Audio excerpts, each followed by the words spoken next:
Welcome to Coxygen Global. Today is 2025 and it's January 20. And in this session today, first let me welcome all of you here. Posh, Dilon, Sevia, Prefina, Daniela, Israel, Reto. This is my core team for 2024. I'm hoping to take you a step further and possibly give you jobs, at least so that all of us now, we are going to be available full time. Always have a paper and a pen so that if some things you don't catch them up, you write them down. I always make sure that I've got a paper and a pen so that if there is a technical thing that you don't miss, you write notes, you ask questions. Now, what I need us to do, because we need to drive towards productivity in Cardano using Helios and using other smart contract development so that we make this a very huge, big consulting company. What I'm going to show you today is a Helios. You know, the Helios compiler.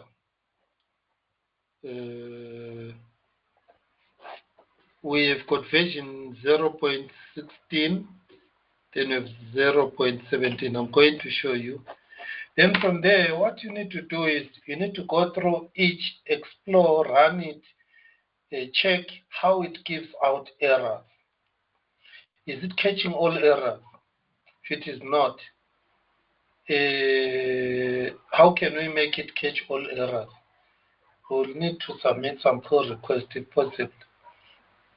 But for now, let's work with version 16 that we are familiar with. Then I'll show you version 17. Then what I need you to do with version 17 is to learn to work with it. Okay. So let me call out any question from your side. If there are no questions from your side, I believe you can hear me because I'm going to share my screen. I believe you can hear me, you can see my screen. So I'm sharing my screen now. Some of you, sometimes they are using phones and they are doing some other activities when we are doing this. I always see it when I give you a task. The task is not well done, or sometimes it's not even done. Then it becomes a problem because there is no progress. They won't have any progress. If you really want now a job, you really need to make sure that you are productive. Any question? Let me check, call your name, then you greet everyone. Then we start. Israel, can you greet everyone so that I'm sure? Hello guys, how are you? Hello sir. Awesome. Then Prefina. Hi everyone, good morning. Okay, good. Then Sevia. Good morning, everybody. Good morning, sir. Thank you. Daniela. Good morning, sir. Good morning, everyone. Thank you. Posh. Hello. Good morning. Posh, we didn't hear anything. Hello. Good day, everyone. If you are far from your mic, your voice is far away, down the valley. Let me see.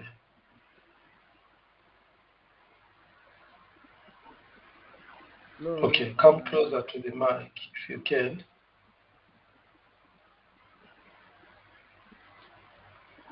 Right, let's go to Dylan. Morning everyone. Right, thank you. Rito.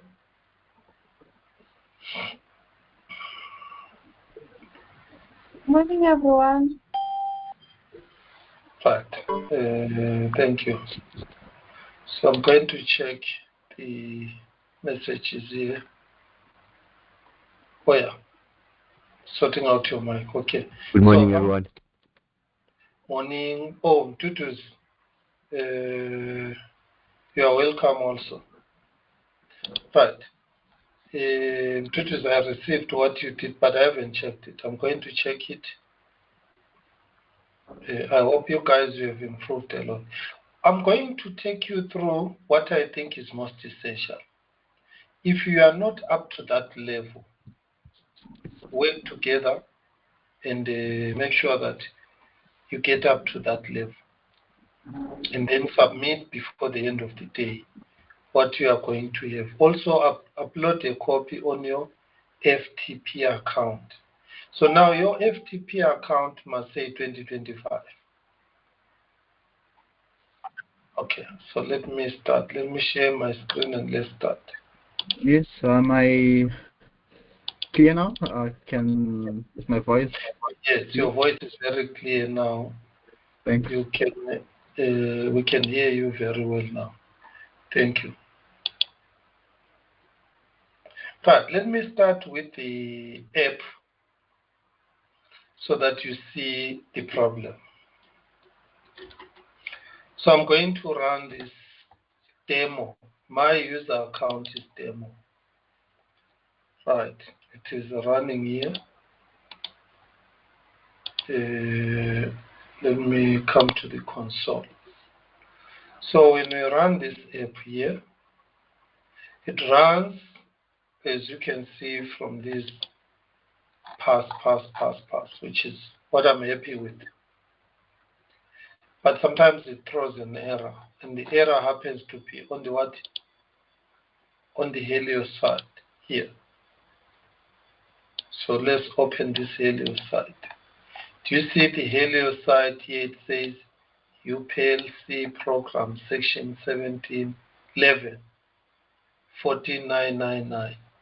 Now you right click here and say save as. Find a place where you are saving that information. But for me, I'm going to say Helios errors. Then I'm going to save the Helios there. Then I'm going to download all the errors that I received. One from Rito. Is this the errors? I didn't check this file. I will check. This is the errors I received from Rito. Then the other one who sent me errors is Tilo.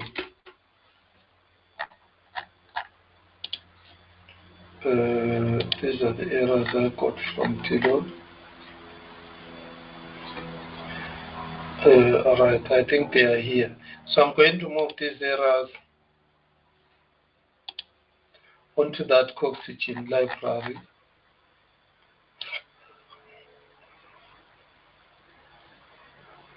Into that folder, Helios. Somewhere here.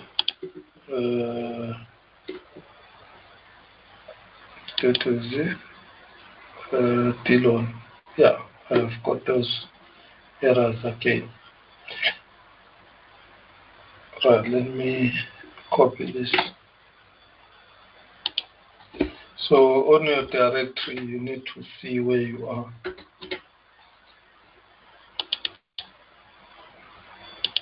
So we are here now. You can see where I am and where we are.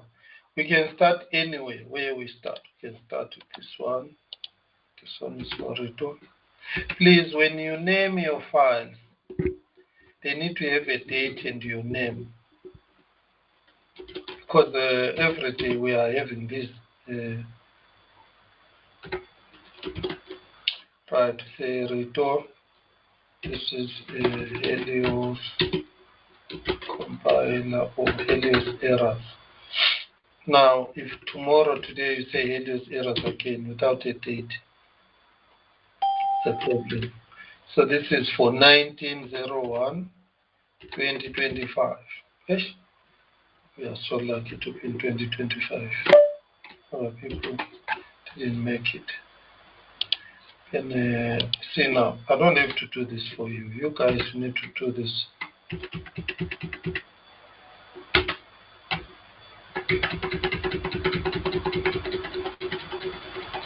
And you must submit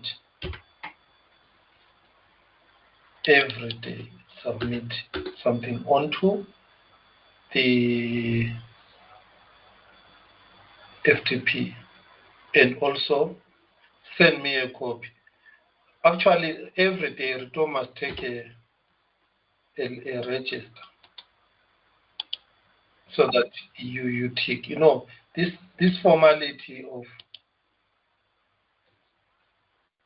NAMI wallet interface, transfer data, registration, HTML book. All right. Let me see just within a short time what Tutuzi has managed to achieve.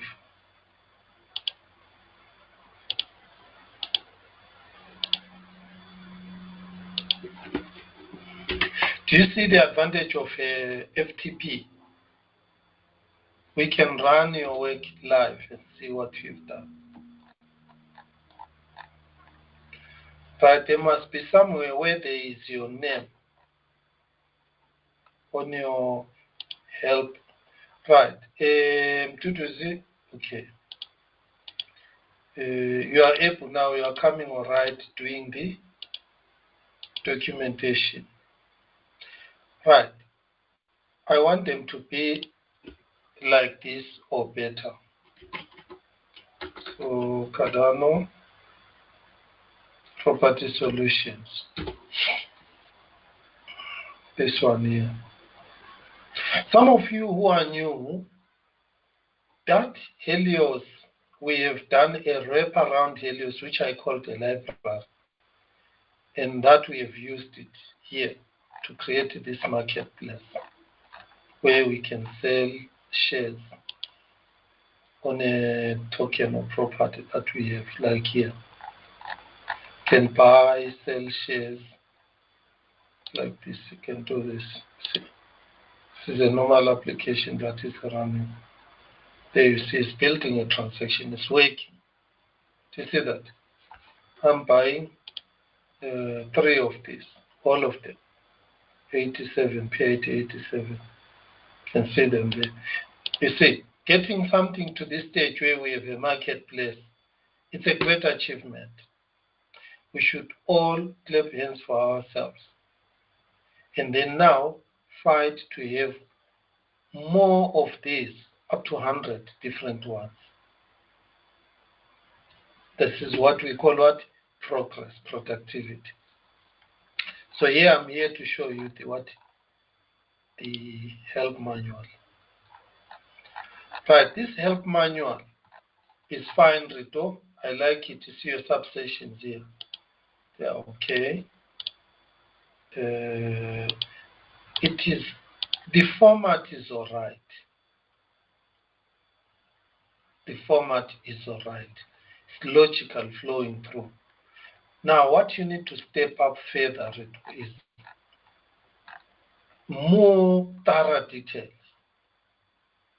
Don't assume anything when we are giving details. See, some of these things you are helping a lot. You are putting a lot of effort. You updated this, very good. That is one thing.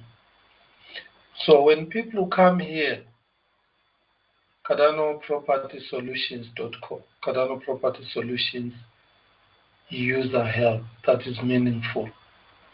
Sometimes I want to see your name, because remember, you are also going to brag about your name. I don't know where you put your details and date, time when you did this. I want people to know that it's you who did that. So maybe here, Cardano Property Solutions user help, go to the next line, by Retochilo, date, version, so that we keep on changing the version when we are updating. That is one correction I need here. Get it right. Your documentation must have subsections like 2, 2.1, NAMI wallet. What about if I'm using Eternal wallet 2.2? What about if I'm using less wallet, 2.3?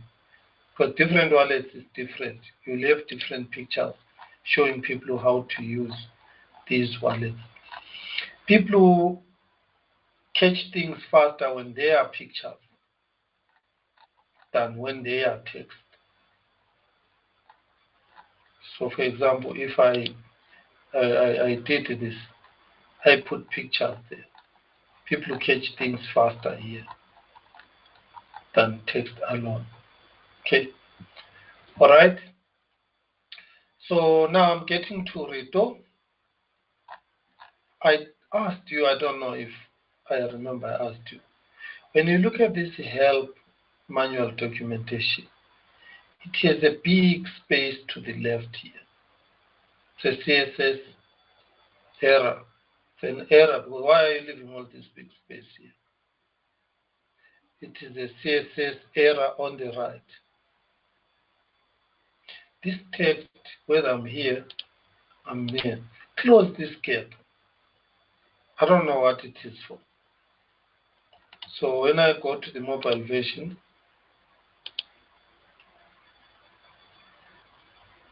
this is the mobile version. Okay, this is the mobile version. I reload it from this side. It is fine, but the mobile version is alright.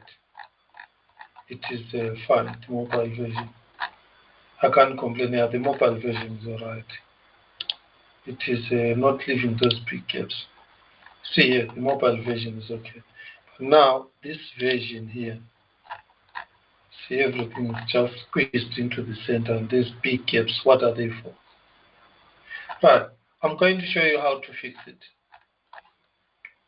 The CSS error. Remember your pages, all your pages here, from here.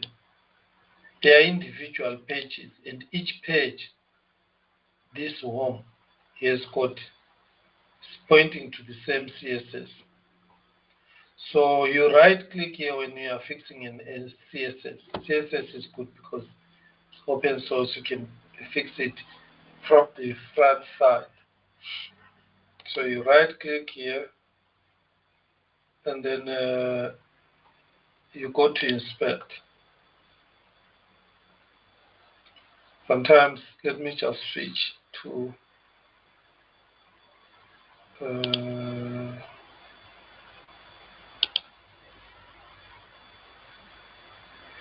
going to make sure that we can all see this. Yes, but now you see this thing where here the gap starts expanding the moment we are after 1000. When we are 1024 here, it is okay. Then after here going forward, then the gap starts expanding. Let's right click on this part here. But here is the div that we have where there's overflow for the vertical overflow Y for this vertical. Right, let's open and get to the main. Do you see when I go to the main, it shows me the gaps now. How do I push this to the bottom? Right, let me go down here so that we can see it properly.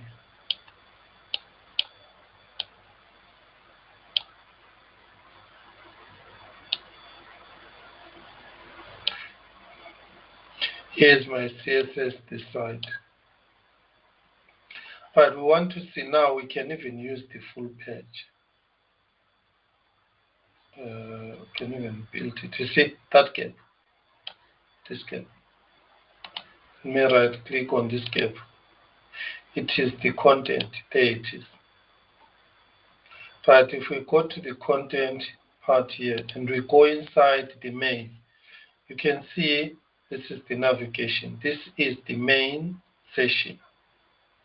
So the main session is 750 by 1373. Here is the paragraph inside. So if you look at this paragraph squeezed, then everything is in the center here under the main. Now, where is the main? The content.content.main is in a general CSS here. We have got this max width, then we have got this variable here, which will replace this with the actual value of the width that we have. You can see 750 there for the maximum width. Then that starts leaving. Right, let's take this one out. Yeah, do you see now? Let me go to this side. Let me take this out.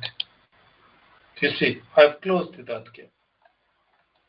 Closed this gap completely by removing this max dash width, which is under general.css. The general.css repo, it is in your help folder. In your CSS, there is that general.css. It is line 101. So you go there, you adjust this. So instead of saying max width, this is what we have. Probably just replace this with a number and see the best number you can put there. Let us put percentage, maybe, I don't know, say 90%. Do you see 90%? It now leaves where I can see the scroll bars, and on the right, you can see this side. I've closed the gap left and right. Look here. Look at this line. 90% to me looks fine. But you need to check before you actually go and change this general.css to 90%. Check how does it behave under a mobile. Let's look at this phone here. And reload. You can do this. Yeah. I think under mobile is also fine, because if I look at this, this is under mobile, still at 90. Do you see? This is 100, almost, if I take it out, it's like this. Mobile is fine like this, because the mobile navigating arrows, page 1, page 2, they're at the bottom. But if you go to the full page on a desktop, then it's not working fine.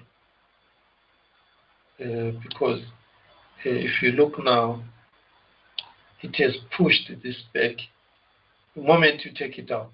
So I think 90 fixes everything that we have. Yes, it fixes everything that we have. So that at least there is not big scaping. Here we don't care, because sometimes it goes that side. There is no page that is 3,000. Most of them are about 2,000, like this, 2.5, somewhere like this. Okay, let me see if you saw how I fixed the CSS. Reto, did you see how I fixed the CSS? Yeah. Yes, sir. Yeah, I'll fix it. Tell us, how do you fix it? To be sure you were listening, you know. If you make a mistake, others will correct you. Yeah, I'll go to general.css, then I go to content main, and then I'm going to put 90% on max width. Right, good. And then, yes, 90%. Then remember the line number when you go to the general.css. It is 101. Okay. Where you will find that. So if you go there and you only change that general CSS to here, then all your work now, the same way, will display correctly. They will remove that, what you call it, that huge space that we are having, both on the left and the right, for the desktop. For the mobile, it's all right. It's correcting itself. Remember again to add your name, date, and the version. Because when we improve this, we want to know which one is the latest version. Okay. When you know how to correct versions manually, then when you use Git for version control and you have a problem with Git, then you can fall back to the manual. People jump onto Git, use it forever. When there are problems, they are stuck because they don't even know you can do it manually. Okay, I'm done with the tutorial, helping with the documentation so that at least you are corrected on that. Right, the purpose of this meeting is the Helios part. So I'm moving up to the Helios.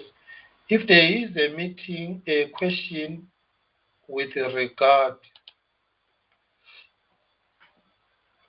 if there is a question with regard help, I'm going to suggest keep your question and then discuss it with Rito, Tutuzi, those that are doing documentation.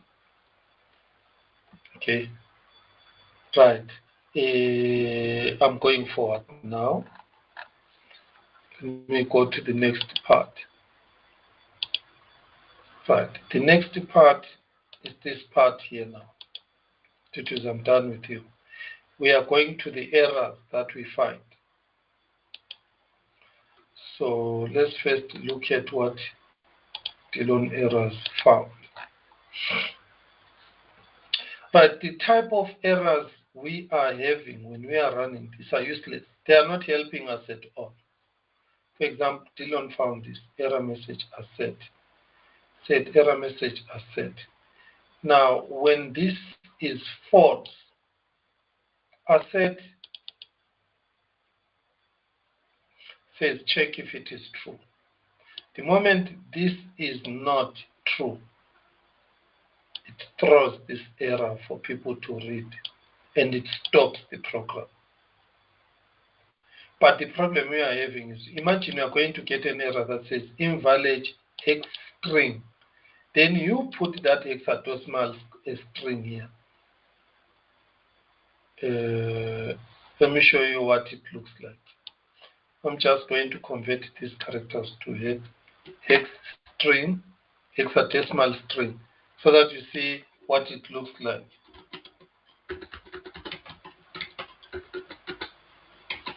Text to hex online. Right, we can use any of these hex converters. I put my text here. Then I say don't add spaces. Okay, space is none. Then I convert. So you see this number here.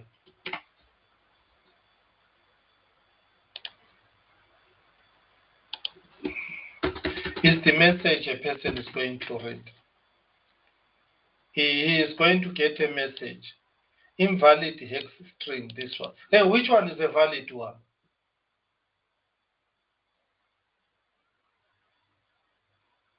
And when you say invalid hex string, are you talking about the formatting of the string that it is not a hex string? Then what is a hex string? Okay, we have said the hex string that has been supplied is wrong. Let's suppose we as developers, we have got it right. Then my next question, what must I do? That's the next thing. What must I do? This is where, again, a lot of questions. You get stuck for good. I don't know how can we make this message better? Because here you are having this function that converts hex to bytes. Let me show you where this function is on our Helios. This worker will be able to go to the actual now. Going to switch. Move out of this one here. Move out here. Now I'm going to Coxygen so that you see exactly this part here.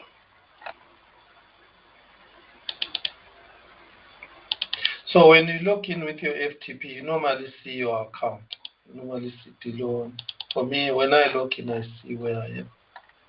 So in this case, I'm running this 28 for now. But here is another thing I need to correct you. Your work must be growing every day, because every day you are submitting different work. Even when you are carrying on from the work you did yesterday, but you are adding new features. So always migrate your previous work, make a copy. So I'm going to show you how to do this one here, so that it becomes current. We can track here. So here I'm going to create a folder. Your FTP allows you to create a folder. So today is Trump inauguration, good for crypto people, 01, 20, and again it's my birthday's daughter, 2025. I'm supposed to be on a birthday party, but I won't until this is done. So here I'm creating a folder for this one. And then I then copy, because I'm working on this. I copy.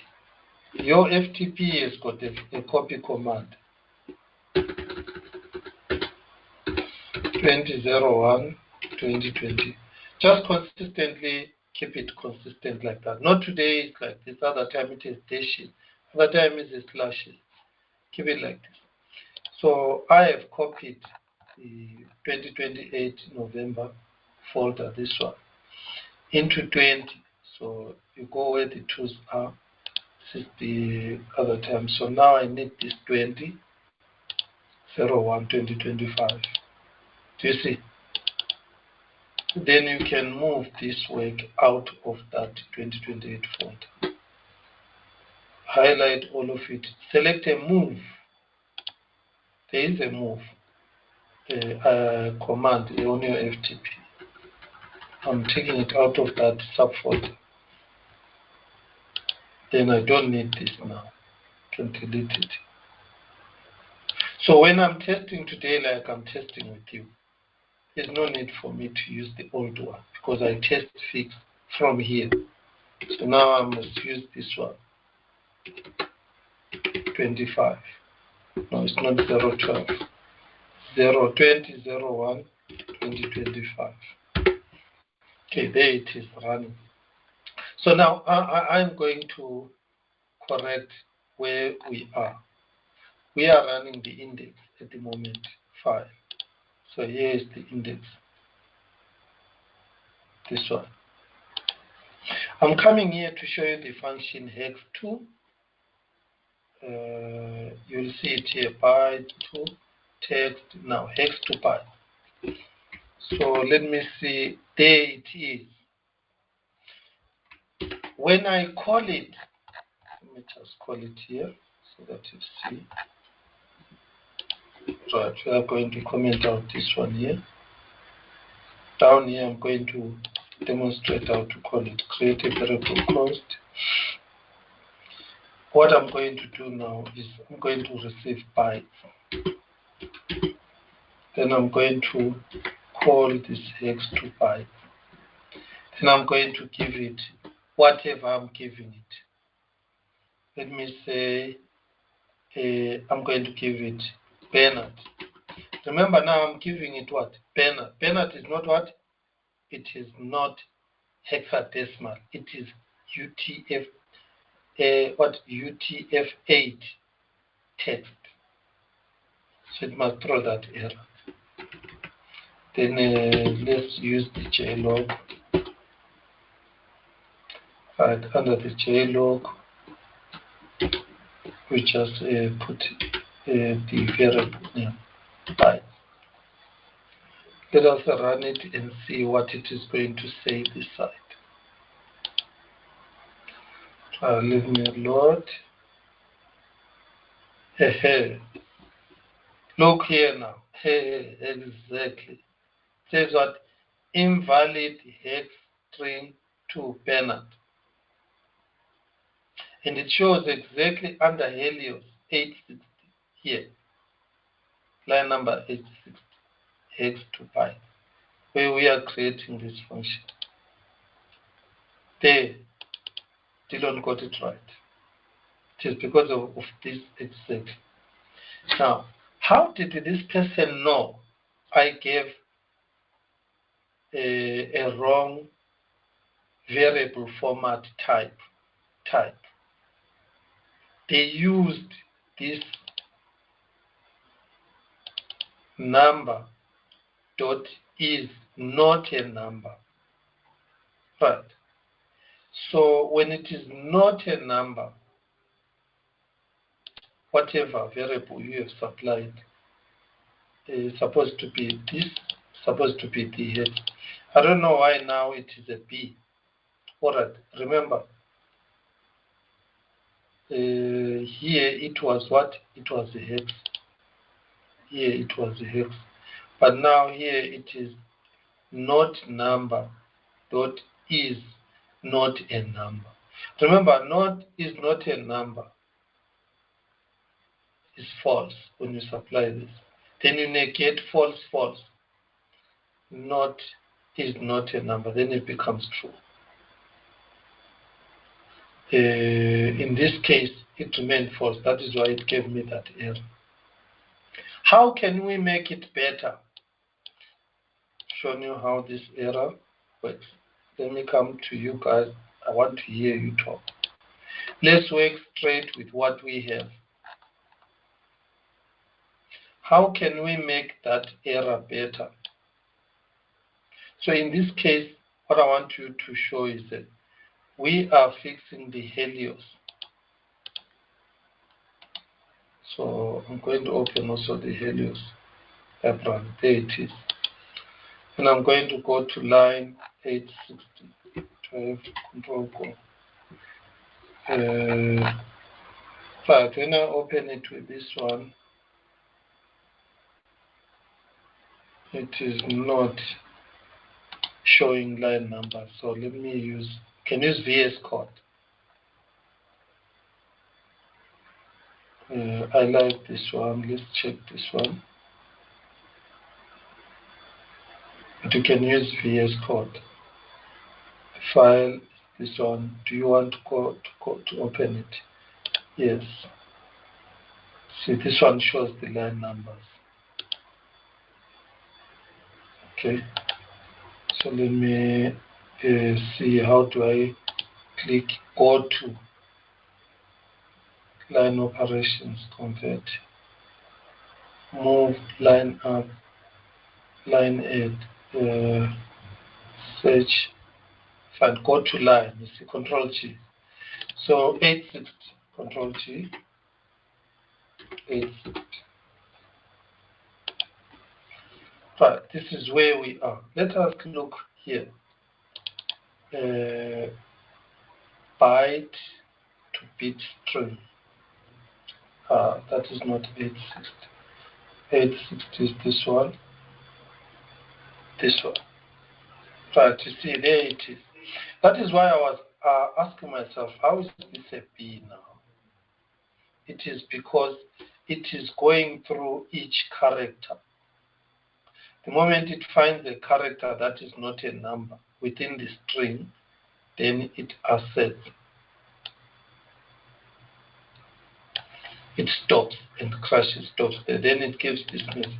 This message is not useful. So I want you to discuss now, how can we make this useful? Give me your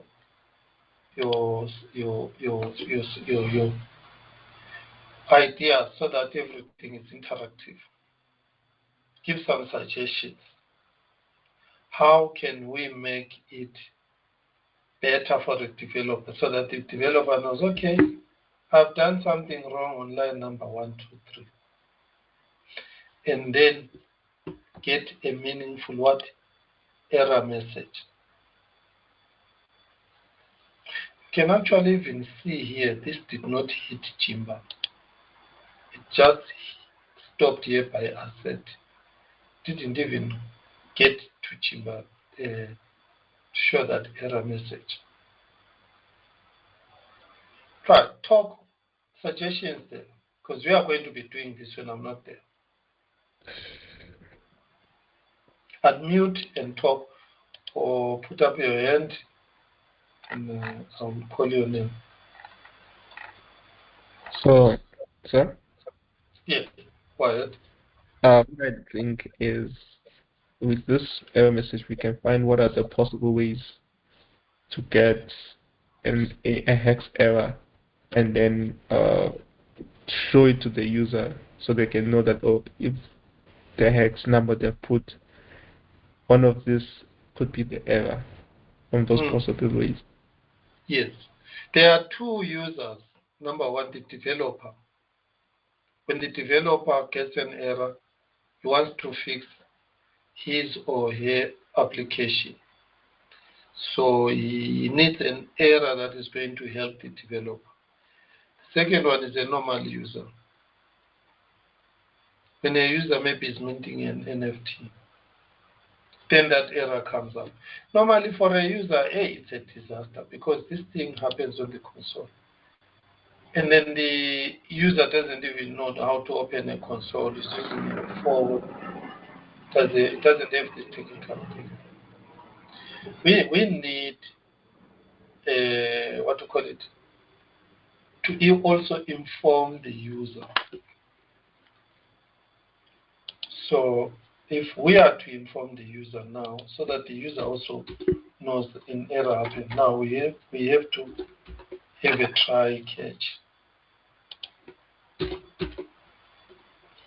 So let's get a catch.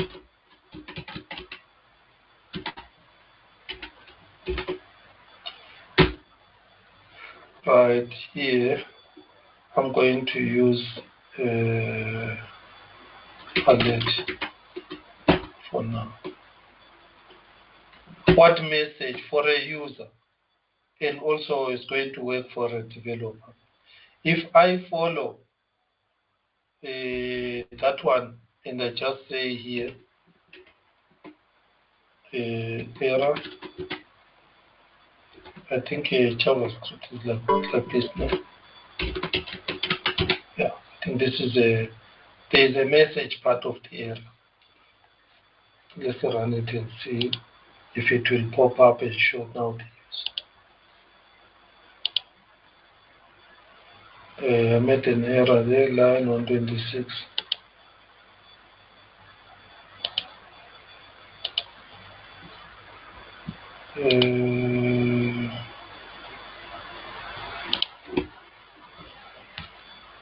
Line 126. How do I get the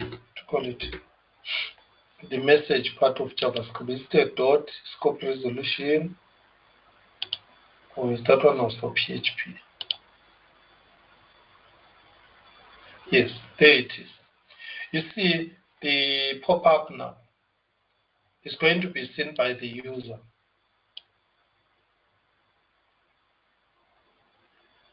And then it's also going to be seen by the developer. This is good. All errors that die on the console are very bad for the user. But for the developer is going to open the console and check. So what I want you to suggest now, how can we make this better? Give me your ideas.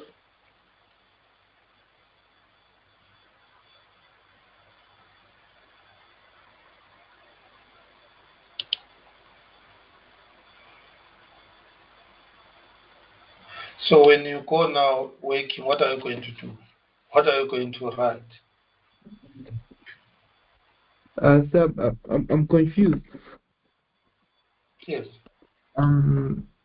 When you say user, do you mean the person using the application? Who is not a Whatever developer? application. And then remember, when we say user, there are two types of users of your application. At least two types of users. One, we have got the person who created the code, the developer, and who used that Helios function. Then we have got a person who is minting a token where this function is used.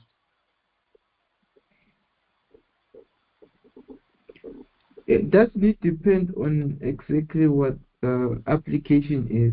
For example,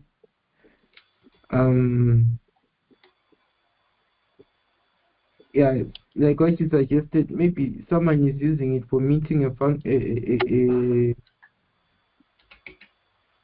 NFT, or is using it for is using that exact function within NFT marketplace, for example. Like, don't the errors differ depending on the application? Like, doesn't it depend on how the developer has used that exact text to byte? What are you going to write here under alert number 1? What are you going to write to fix the Helios here? Are you saying this is okay? We leave it like this. Let me first get all your voice.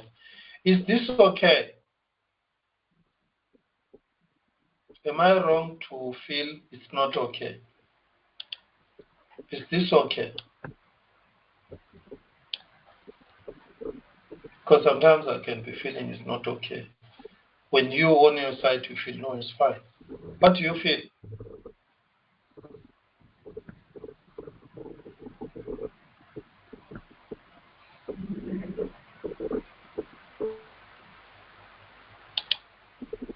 What does silence mean? Is it too difficult for you? Please talk. Let's pause and talk.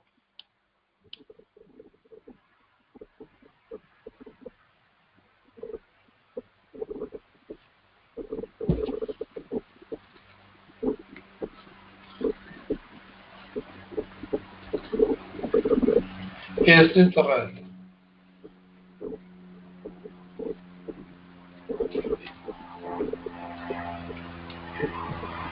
Go ahead, Israel.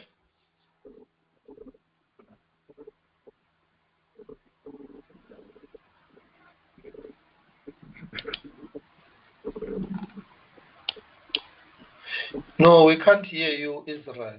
Unmute your mic.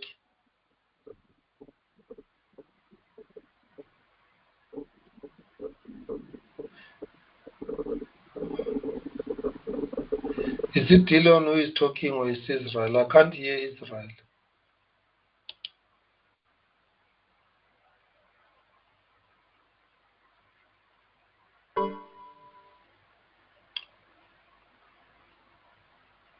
Right, what about others?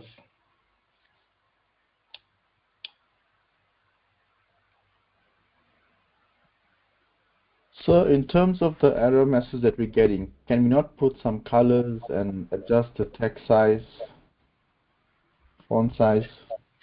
The formatting also helps. Here, what I was looking at, let me tell you, is we need to give message. Why are we giving error message? What is the purpose of giving an error message when a system crashes? What is the purpose of doing that?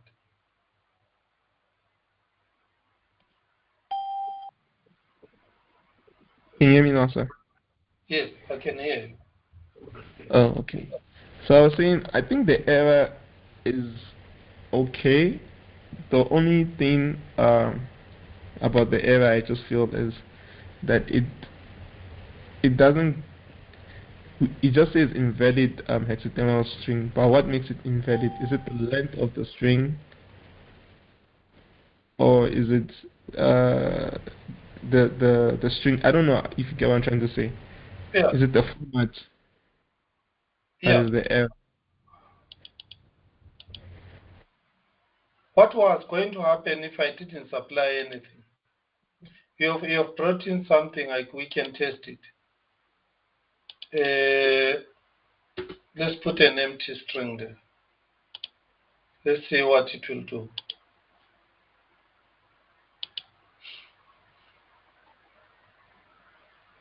Didn't throw any error. And actually, it went through without an error. So the user Didn't see any error at all. But Jimba caught the null, array null, and say fail.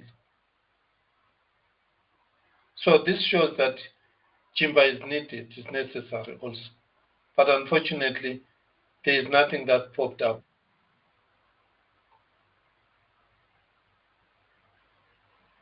So it means when you say the message is okay, it's not okay. Because there, the asset passed with an empty string. And we didn't get any bytes. Actually, we did get 0 bytes. We did get 0 bytes. So technically, yes, it is technically correct because we've got bytes with a 0 what length. But what would be the point of looking for converting a string where you need a 0 length?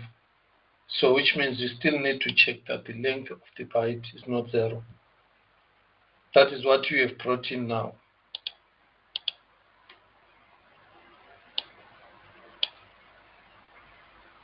Okay, let me tell you my experience, and this is what I want. Why I took too long to work with Helios, it was because the errors that went through were not helpful at all. They forced me to dig deeper into the what? Debugger, Chrome debugger, and loop through a lot of information, taking me the whole day to just get into why is it saying invalid text string. You'll see some of the errors here. Let's see what other errors Dylan found. Message reading more than 1 byte. So if you have a message that says reading more than 1 byte, is this an error? What were you expecting it to happen? Remember here, if the number is less than 8, reading more than 1 byte has an error. Is this very helpful?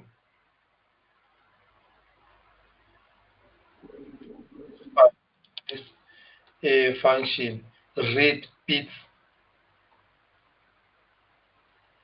Is this asset meaningful? All right, let's go to the next one here for the writer.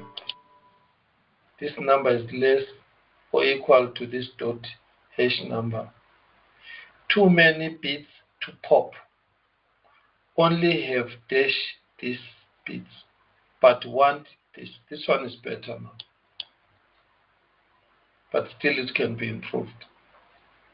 Because it says only have these bits, but I wanted these bits. This one is a little bit coming closer to what I want.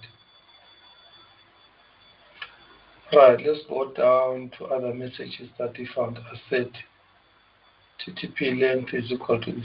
Expected type parameters got in this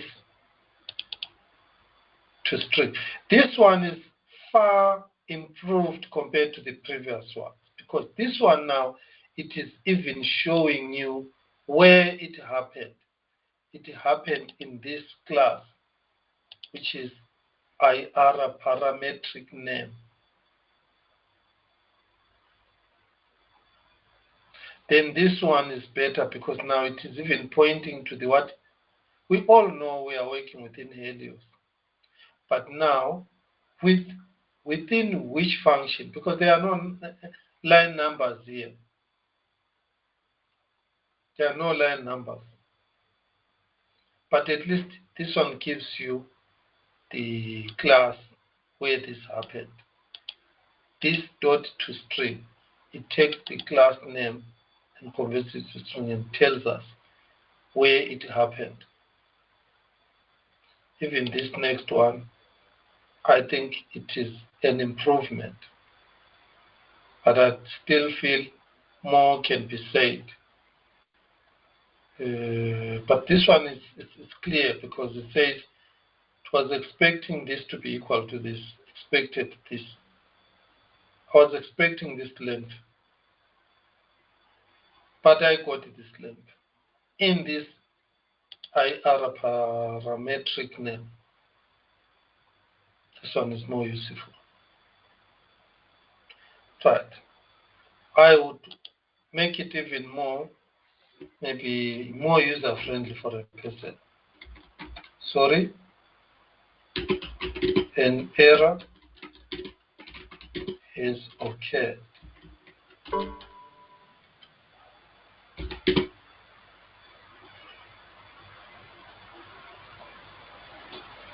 Then here we say expected type parameter, expected length of 500 8 of type parameters, but got this length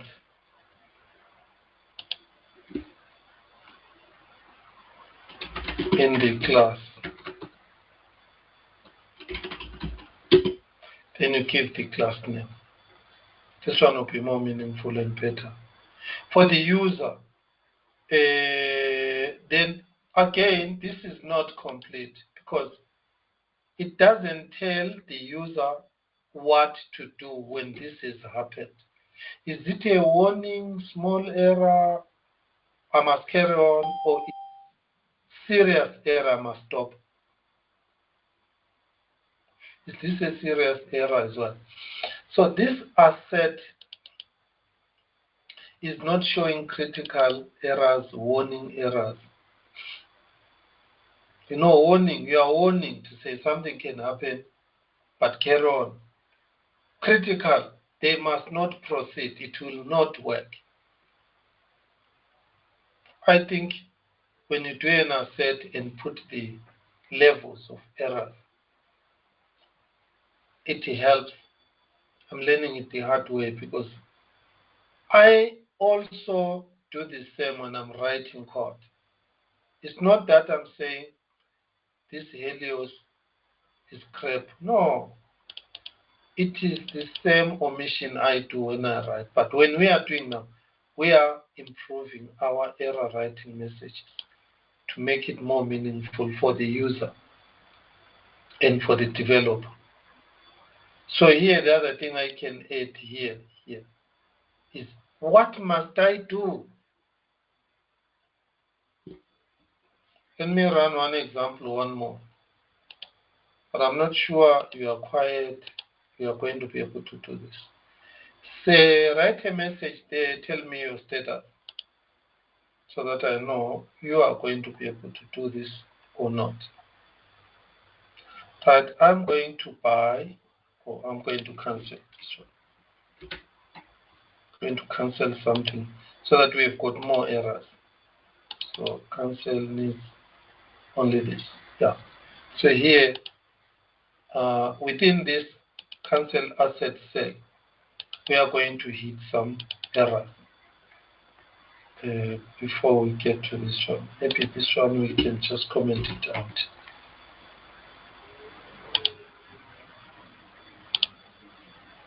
Let me run it.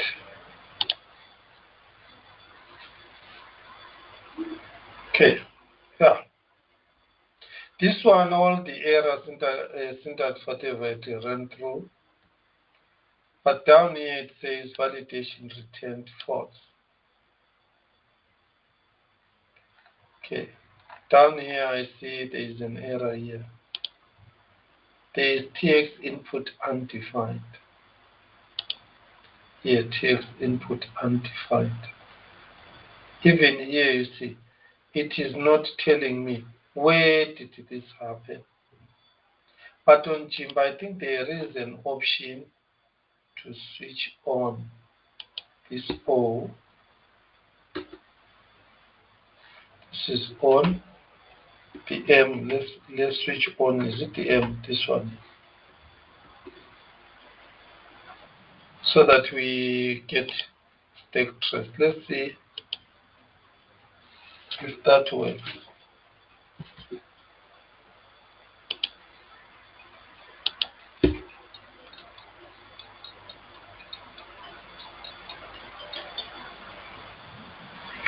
Hello, City. Morning. How are you? Yes.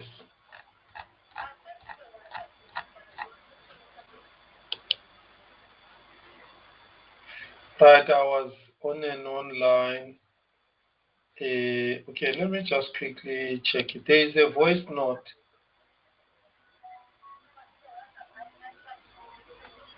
Oh, yes, yes. All right. Please send passwords for both accounts. I'll call you and give you those passwords. Ne? Hello? Hello?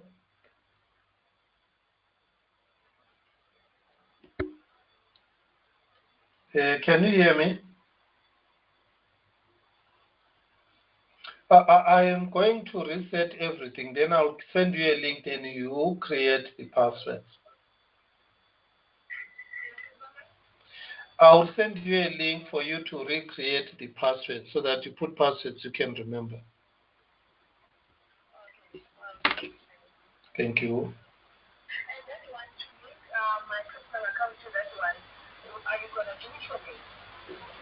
The first one. Yes. Yes. Thank you. Thank you. Right. Sorry for that. Okay, let me hear what you are saying here concerning this. Let me hear what you are saying. All right. Look at this one now. I've turned on stake tracing. Let's go to that error that said this is invalid and this is invalid.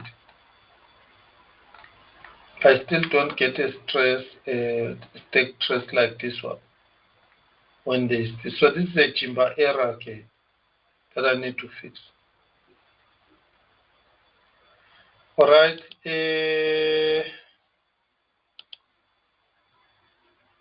Let me get back to the errors that we are looking at. This one here.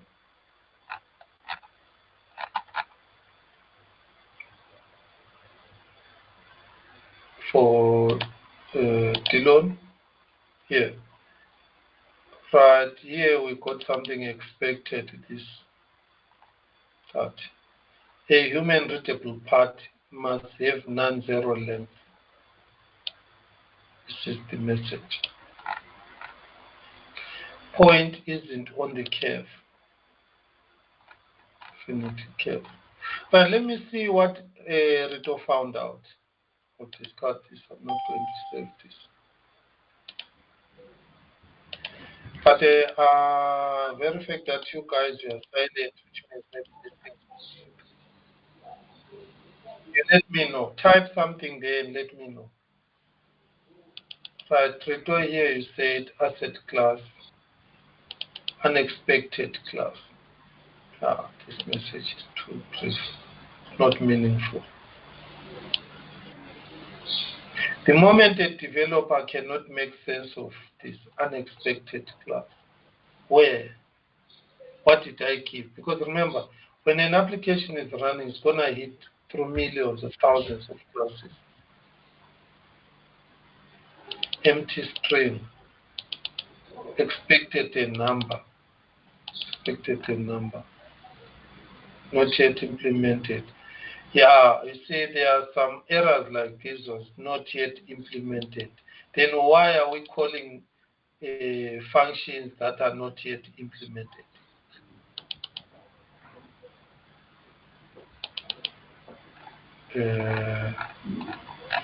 I went through pain when I was just writing these messages. Maybe other clever people are going to find it easy. See, we are all different levels of experience when it comes to this.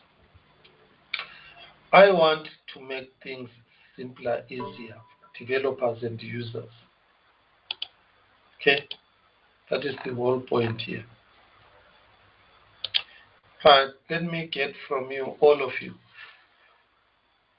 First, let me check with all of you. Are you understanding the exercise? Let me stop sharing. Are you understanding the exercise?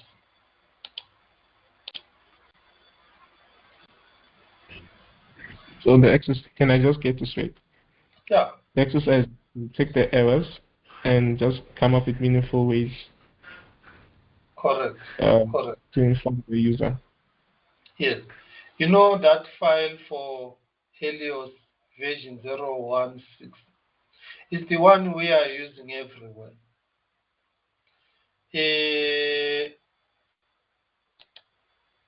I showed you an example within Coxygen dev environment. Let me show you an example where we are running an application.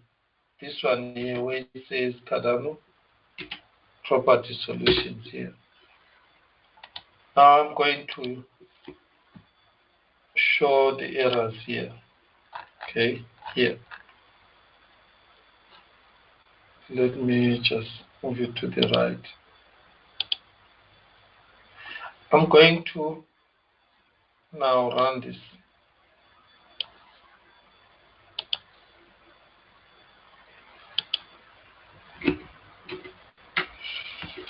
But I'm going to, let's say, buy a token here. Going to buy this token. Click this token. Saying buy token, I say yes. Processing, get that message there. Then I get this. This one worked. So this one worked. Going to buy this. This one worked. Okay. Here all the error is me who cancelled it. Okay, let's try another one. This one. I don't know how many of you tested this. Sometimes this thing will just keep quiet. Like this. Now I want you to see this error here. Look at this error. It says validation returned false. This was the Helios eval function. I had to make it pop up and show this. And then I had to try to say if error is about wallet, it means maybe not enough ADA. Trying to give suggestion. TXO. Try another different wallet or get more free ADA. I am buying a token, but then what happens to the transaction? It fails. This one, it fails right at the end on chain, on the on-chain part evaluation. Okay, which is a little bit better. Others fail completely even when I'm selling. I fail completely. Right. In this case, you see here, I put a message, you do not have property share ID to sell. So which means here, but again, that can be made easy. Where am I not having that? On your wallet with an account wins. So it means here I don't have those P8, but I have this one PIT 74. Why is it not showing there? That's a bug. There is another one, PIT 72. Okay, I can change the account to this one. There are some PIDs with signatures which are not recognized, which were done before. There are some that can be recognized now, which were done on a later version. So you see these ones, the signature, they can be pulled out from a wallet. Let's try to sell. Out of 22, let's sell 13. Let's give it a price 12 Ether each. Let's say sell. Right. This one is selling. Okay, we are going to pay this for this. We are selling 13. Let's sell. So I'm going to enter a password there.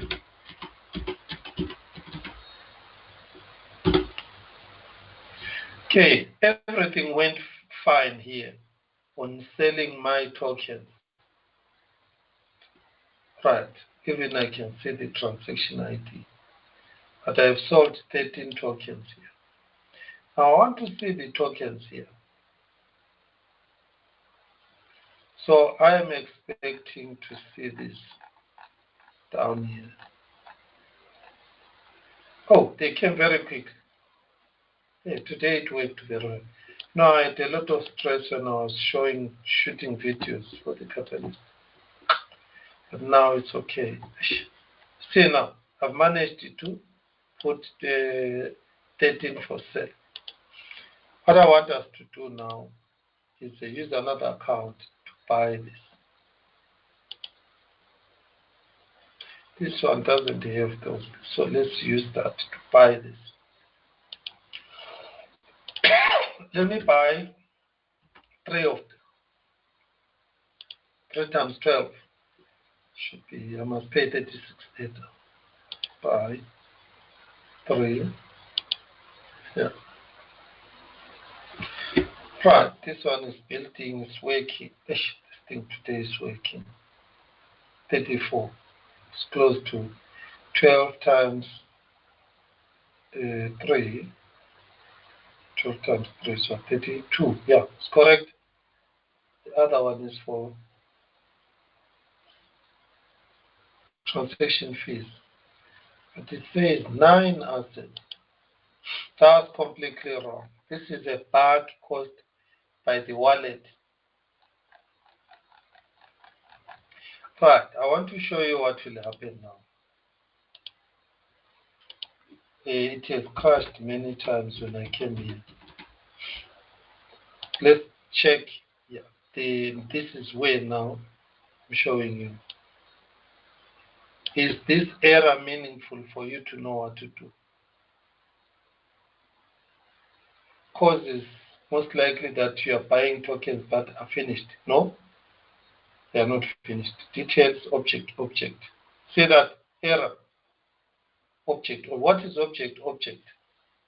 Try checking console window and reporting the error. There is no console error. Then try buying other shares or try another wallet. Let's go to the console window. And on the console window,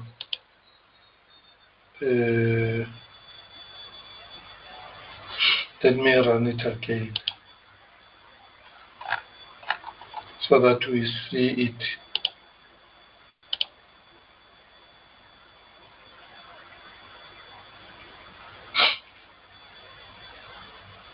Okay.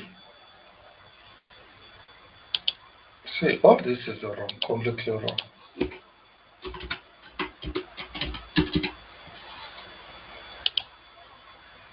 Right, that error happened. Now let's say okay. Now when we come down here to the error, we are not getting the error properly. Just says failed TX. Didn't submit. It's exactly what I'm trying to say. can't we improve error messages? Tell a person where exactly is the error. What must I do? Because I want to buy. This one is very clear. It's the wallet. This wallet is not okay. So let's use another wallet.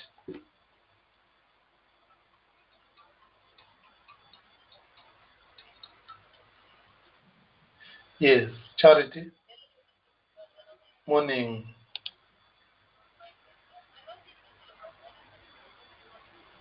All right, I'll contact her now. Sure.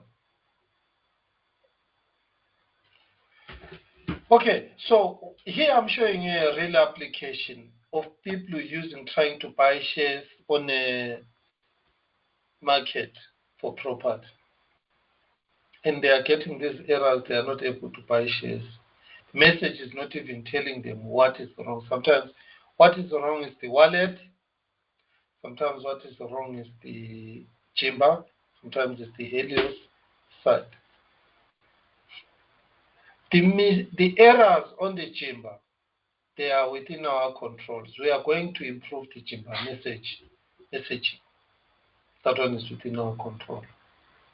Errors on the wallet are outside our control. We are not developers of NAMI. The last team is the one. So we can do a pull request on the last team. They will fix it or not. They don't see the need, they won't fix it. If they see the need, they will. But that can again take a long time.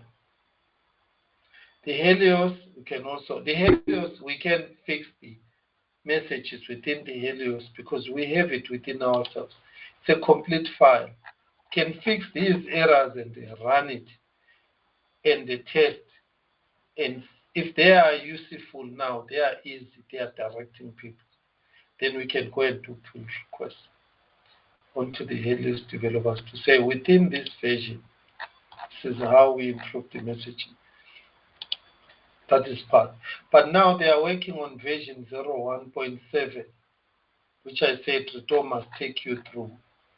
Then I'm going to show you the version 01.7. I've given Rito the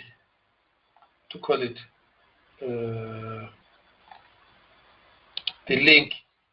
Rito is going to give you the link, which is this one. So here is version 0.17. This is the latest. We are using the old one, which is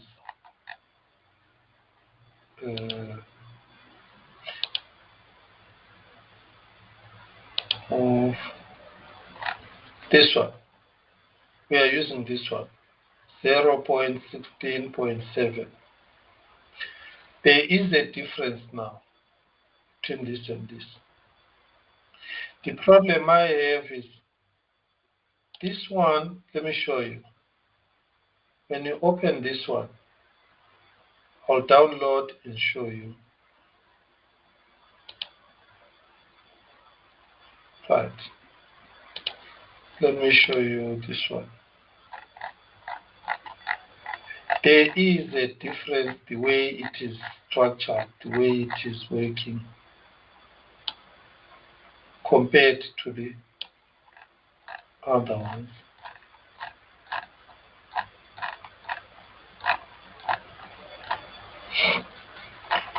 Right. Click here.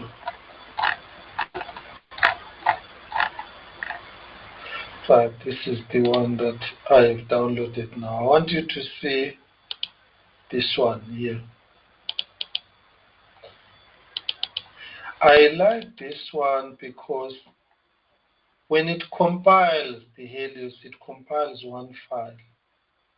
There are advantages and disadvantages to this. What if I don't want to use the other classes? Then I just have to push this whole big file, which is 1.4 megabyte. But then now it's not too big. This 1.4 megabyte file is everything. Now, I want you to see the latest one, because I want you to work with both the latest and first start with the old one, this one. This one you just make all your corrections on the 0. Helios file that you have. But now I also want you to go to the latest version. So let me download the latest version so that you see, which is the version, this one, 0.17. From 0.17 here, things change completely. Right, let's look at how it is. Right, let me come down here. Right, let me open this one.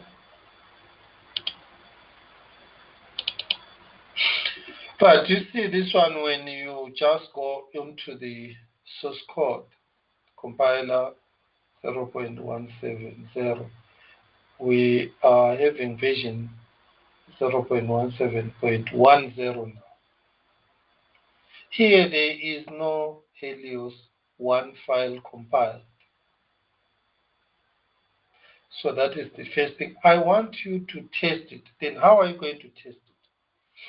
Copy this whole folder and test it. They are tests they have written here. How are they using those tests? They don't have a single file, but now they've got the JS files here. Let us open one. Maybe this one here. Right. You can see this one is importing from Node. See, this one now is Node dependent on Node asset. What about if I'm using a static website like the normal one we are using? Remember, this one is a test file, so you have to test it within Node environment. And use Node test, describe it or what, bias2x or whatever.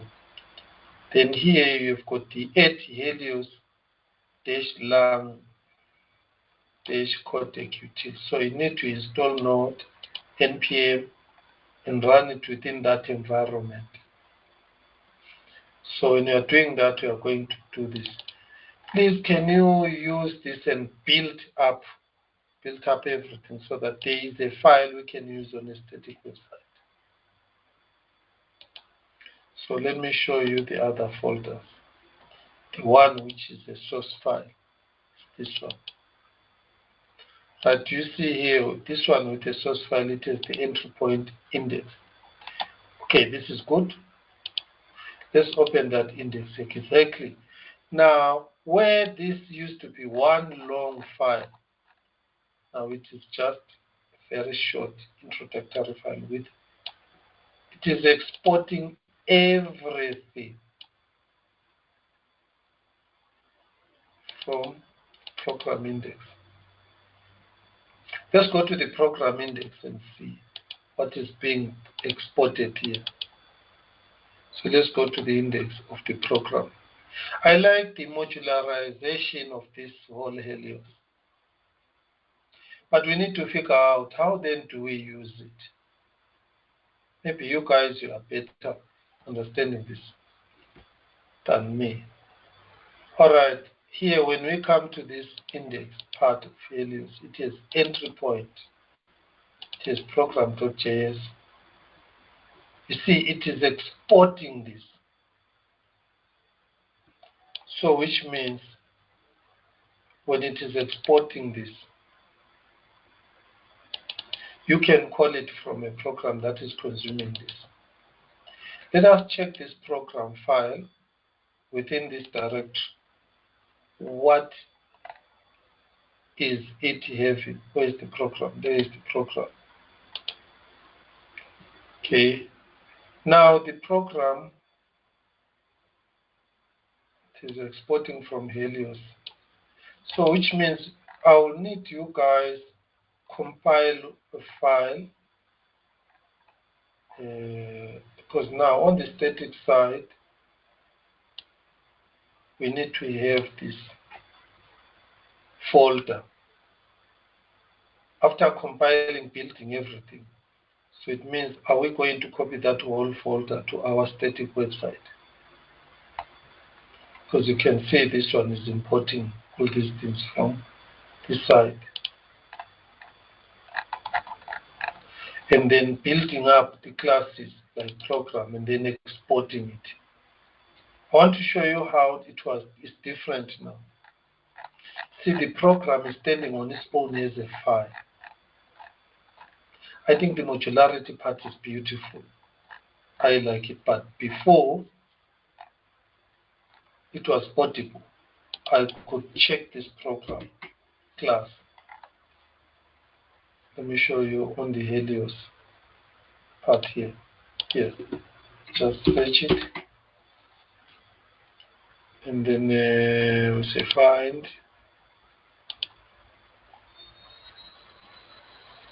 But I'm looking for a class, so I need to say class. There, I found it. Let's compare it. Here is the class, export class root Helios. Let's compare it with this one that we have here. This one. You can compare it now, export with. It is exactly the same. Just look at this constructor. And then if we go to this one, look at the constructor. Let's compare.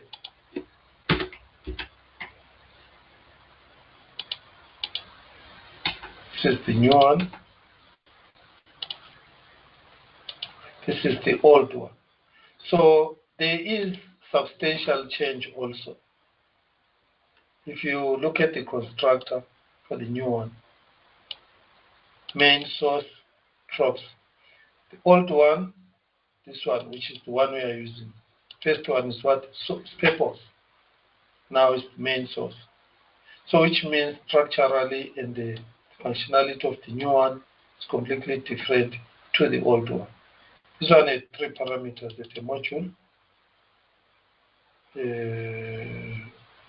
And then a config file. It's different now. It's taking props and then default program props. And then this is how it is creating a program file. So which means there is quite a lot in the new one where it is working. We will find a way. Please guys, can you get into this? Test the new one also. At the same time improving the error messages of the old one. Right. This one, it was easy to use for us because we just create a program, instantiate it. When we were instantiating it, there was a purpose, the modules, and the config. And then from there, we could call the method like compile, a static method. We can even use static functions like new. And then from there is another static one which says compile. Then you compile your source code. So there is this one, a file, type string internal. It is quite a little bit bigger from what you see. Val param, there it is. We call this one. You can see it's quite long. It had a lot of things. It was portable, it was easy to use. Apply type parameters. They've changed this, so which means we are going to have a jump, a big jump. We are going to have a big jump from this 16 version 0.16 to this version 0.17. Let's see. We are going to have a big jump. Let me check program.compile.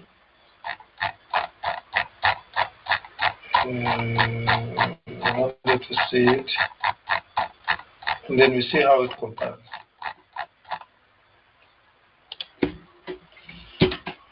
So compile. Yes, compile that to check. And compile the report for the retina. Let's go to the next one.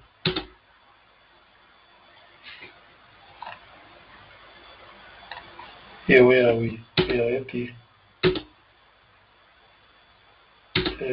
right at the top. There it is. Program.compile. How does it work? Program.compile. Oh, yes, the compile method is not on the program. That was my mistake. It is on the UPLC side.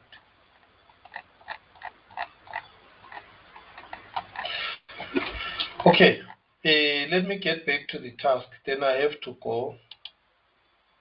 Then I can leave you. You can discuss then. Do your to-dos. Ask questions that you have. Any questions from your side? Yes. Exactly what is the task? I just want I'm to going to repeat the task 3 times. So write it down. Right, you have identified the errors on the version 0.16, which is one we are using. It's working. We can't throw away something that is using. Okay. The task there is those errors that you have identified. You need to go back to the errors you have identified and check where are they happening, in which class, in which function. So the function name, the class name must be part of the error reporting. Write that down. I need to see the class name or function name on the error message. It will assist the person who is looking for to fix, to know what caused the error, where did the error happen. So it answers where the error happened. It's very critical. The next thing is figure out what caused the error. So you need to give the reason, rationale, what caused the error. Next, what must I do? You need to direct the developer to fixing exactly, rather than now you say invalid error. Developer doesn't know what is invalid error. When you go to the stack trace, my God, it is so long.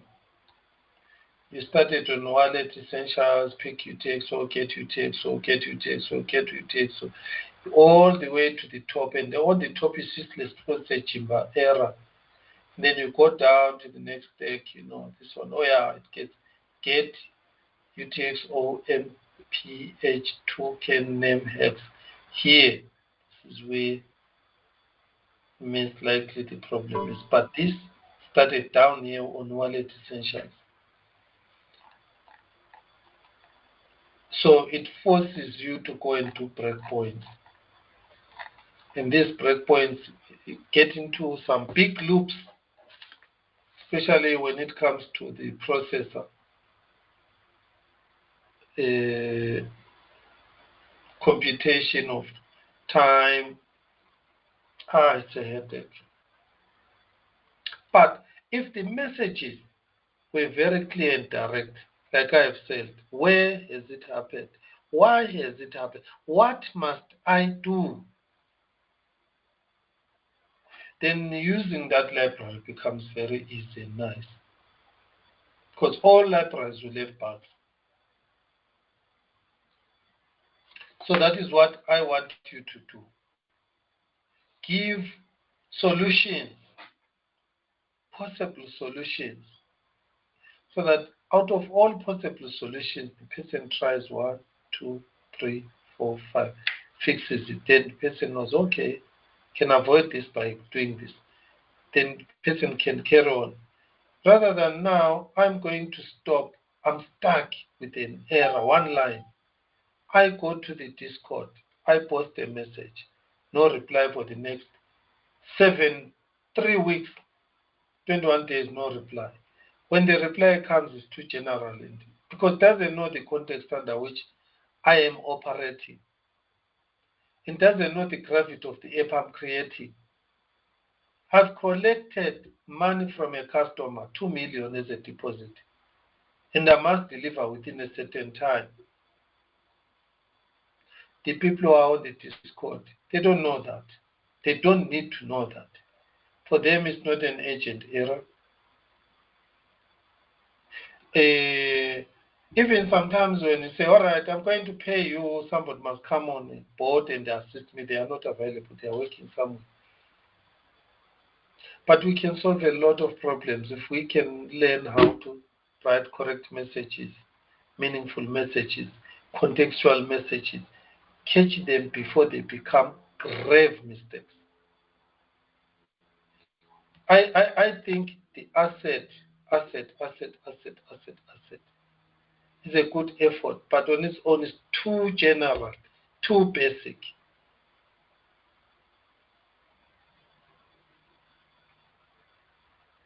Otherwise, you travel. After traveling 10 years, you reach a dead end. Are you going to abandon your journey now, reaching a dead end, traveling 10 years? It's costly. Like right now, many people have abandoned the Helios. I don't know where they are, whether it's better or what. But if we can fix it, then we don't need to abandon it because we have got the whole Helios library in our hands. And it does everything. It has no dependencies. That is what I like about this library. So write down, find errors on the Helios. Now improve the error messages. Find error messages. You are going to find error message on the statement that says throw new error. The moment you say throw new error onto this, then it will lead you onto. That is how you find it. Just type this word throw. It will always be throwing new error. So look, everywhere where I'm going, it is exactly on the error message. So I'll make this big. How do I make? Yeah, I'll make this very big so that we see. Where is this? Yeah, let me run there. I want you to see this. This function is a static function called transfer UPLC program. We are transferring UPLC program intended for transfer only. It has got three parameters. Number one, any type, which is an expression. The second one, program properties, which is properties. Then this one is any. It's a list of any types. Version. Version is not important. Then it is going to give back this function, a UPLC program. Now, you might be saying, we don't know what is this untyped UPLC. For now, you don't need to know. So you don't need to run away. I don't know this is motive. No. All what I want you, go to the error message. This. Improve it. And improving this is easy, like I've told you. First thing, this error message is happening within a static function. Right. So we have a name of the static function. It will not change. It will always be this name. You can even take it and go to the front. Where did the error happen? It happened at. Then you add it there. I don't know how you do your JavaScript concatenation. You can add it like this, or use the dollar notation. This one also works. Okay, also works. As long as when a person is reading it happened at, then straight away, person knows, oh, it happened here. It's better than when this is not there. Right. Right. If you can say more things here that will direct a person, all through new error are fatal errors. So it's always better to even stop a person going forward. Critical error is occurred. Again, be nice. Say, sorry, a critical error is occurred. So you know what? Sometimes being nice to the developer or user. Sorry,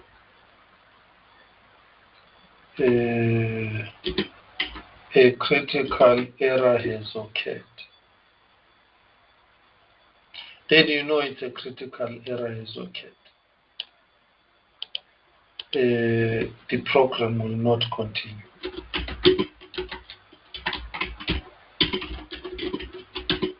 Continue. Details. Here are details. Okay, are you following me? Here are details. Then you start now writing the details. Try to say it here, program X. What is that? What is that? Who is going to know what is X? I'm suffering. You know, I'm learning a lesson how other people suffer. Maybe it's good I have to experience this so that I know how to fix it. So who is X3? Here you even said X3. What is X3?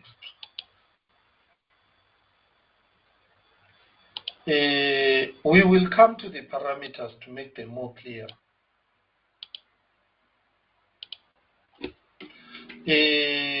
I know here it's supposed to be expression. But any developer, you guys, do you know what is an expression that is supposed to come through here on this variable? I doubt you know. See, he has used expression here. Right, there is the expression, and then here, expression, and then here, expression. We are going to come here to say the first parameter of this function is an expression. But what is an expression in Helios? What is an expression in programming? Does it mean everything? It doesn't mean one thing like in mathematics. In mathematics, when you say pi, pi is pi. But here, what is an expression? That is why giving an example of an expression that you are expecting for your function helps the developer. No. If you want to see what I mean, copy this expression, go to the Helios book.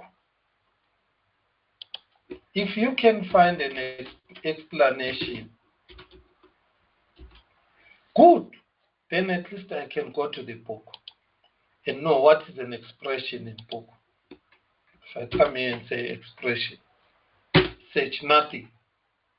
Then I look for that X here in the book, nothing. Okay, there we get something here, X. UPLC delay X. See, randomly X to UPLC 10. Do you see where I found it? 30 found. Let me check here. What is X? Read only X. Colony UPLC 10. Now at least it's coming up something. It is a UPLC term. Then let's go to the UPLC term. Come to the UPLC term, base class for Bluetooth core terms. Then we are hitting a dead end now. That is all what you know. It is a base class UPLT, base class for core terms. Where are those core terms? Then it means maybe you need to go and learn about UPLC here first. PLC. Then let's go to the UPLC type. You can see why working will take a long time, because you are just pushing yourself back and forth in trying to understand. This UPLC type represents the type bits of a UPLC program. I want to know, what is a UPLC program primitive? Where are the UPLC primitive defined?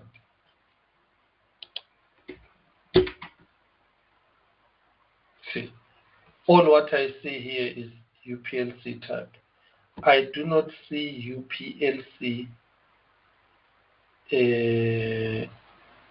class created, explained right from the start. So all these UPLC, maybe on the documentation side, we should have an introduction. UPLC. You click, what is UPLC? UPLC stands for untyped Bluetooth core. What is untyped Bluetooth core? It is a term used for this 1, 2, 3, defined in the design document called Bluetooth core specification. Then you go to the Bluetooth core specification, then read it from there, so that at least from here you can re-engineer this and create something more meaningful. So that is why from here, if you look at this, even on the documentation side, it is not explained critically. So that now, how do I want it when we come to the parameter fixing? I want it to say this is a Helios expression. So you said here this. Then we need to add a further comment, because this is a comment. Something like, this is a Cardano or a Helios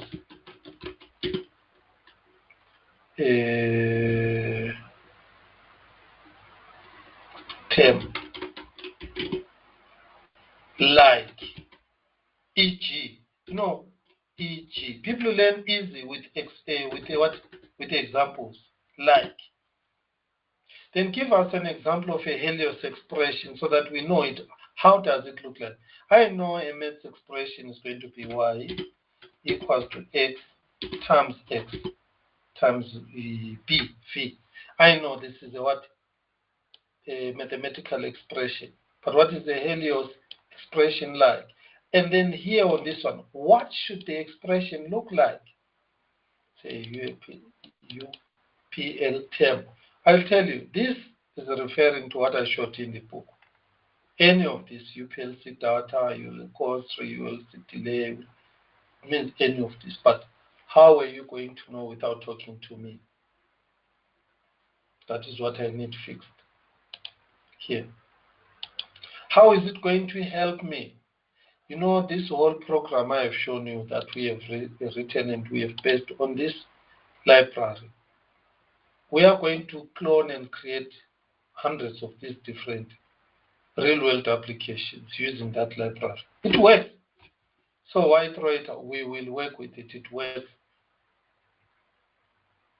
And when we move from this one to version 0.17, then we are going to be able to even improve that one, which is better than this one.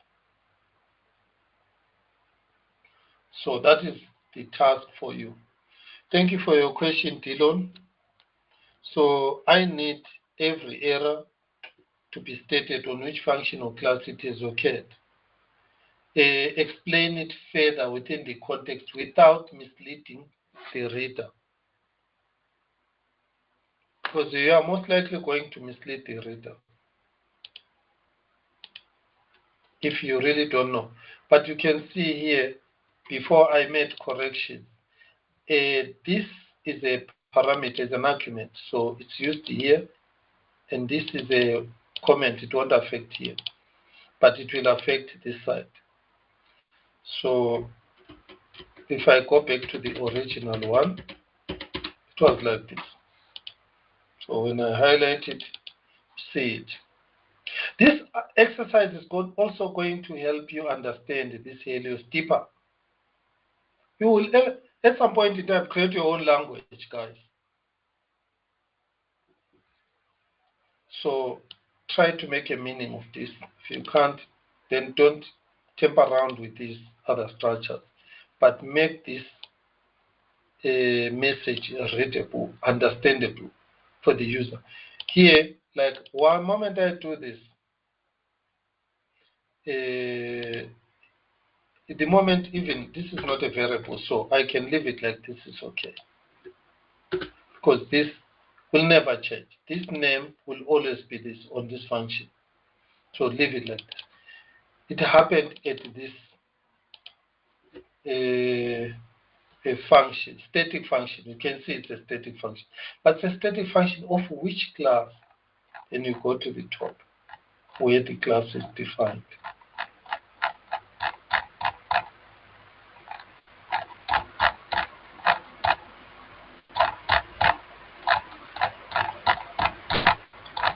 It's a very big class. Yeah, there it is. Here, export class. You can put this.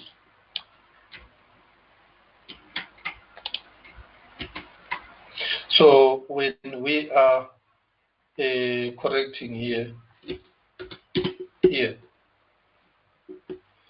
function, static function is good to say it's a static function of the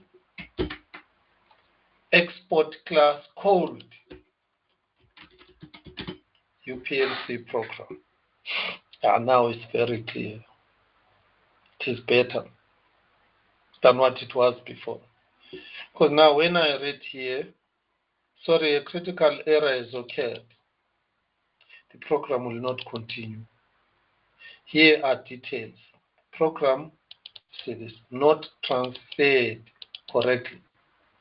It happened at this static function. If you just say static, a person wants to know, is it a static class or is it a static function? Static function called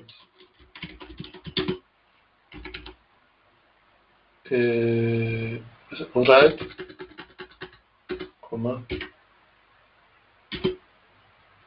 of the export class called UPLC.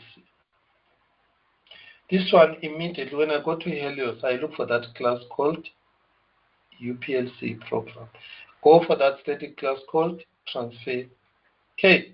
Then from there, when you then look at the stack traces, the functions, then you will see, oh, there is transfer UPLC stack trace there. But the next thing is, why has it happened? Then how do I fix this? Raise an issue, contact system administrator, contact developer, help desk. Then you do that immediately. Then you get help, and you're out of the trouble. Rather than you are stuck forever. Let me stop here. I've tried to explain in more details. So I thank you very much. I have to go. Discuss in depth with what you have and then get started, get to work. And then at the end of the day, submit your version of corrected. So you'll show this is what I found, this is what I've corrected. Then you submit. Daniela, over to you. So I'm all new into this. I don't know, should I also start from what you have explained? Because I haven't been logging on the ST. If you need money, yes, I pay on productivity. Because if you don't start on it because you are new, you will then be looking for a class to go and learn.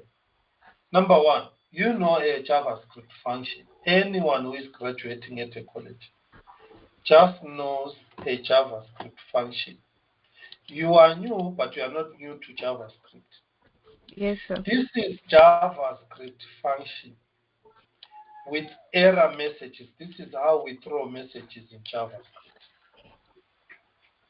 The only thing that I'm saying is these messages that are being thrown within this file called helios.js, they are not meaningful to the user. Make them meaningful. In making this meaningful, you don't need to go to a class called error messages, making them meaningful. No. You have been writing JavaScript code and writing throw error and writing error messages, console error. Some of them, they are there, console error, throw error, try, catch, accept error. Mhm. Yes. So that is basically the same. The only difference now, you are applying your knowledge onto this environment. You are applying it there. It will be a little bit difficult in the beginning with the first function. Then when you move on to the next one, say this next one, it will be a little bit familiar because we are going to search where did this throw error happen in this function. Where is this function in which class? Then you go to the top where the class is. Class called what? UPLC deserializer. And by the fact, when we are starting to read this, you see, where there is asset again, you are looking for the following keywords too. One, asset. Asset has got error message, number one. The second one is throw new error. Those two. The third one is console.error or console.log. Some of the console.log are used to show errors. Just say console.log. Do you see? Like in this case here, they said console.log, but below then they say throw new error. And they've got that.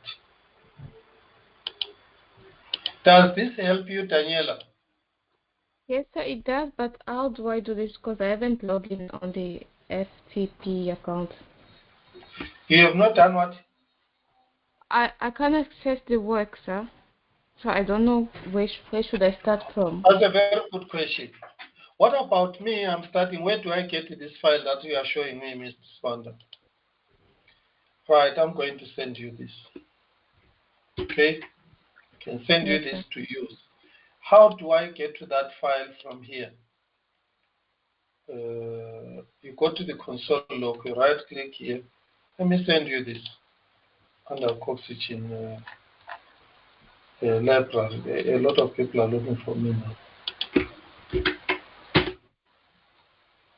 Okay, there we are.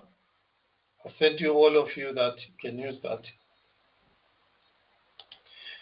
Right, when you run it, go to view page source. That is the nice thing about open source.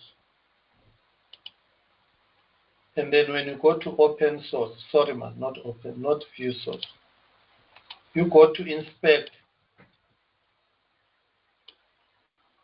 Under inspect, you've got console where you see these errors. Got elements where you see the DOM elements or the HTML DOM elements that have been created there.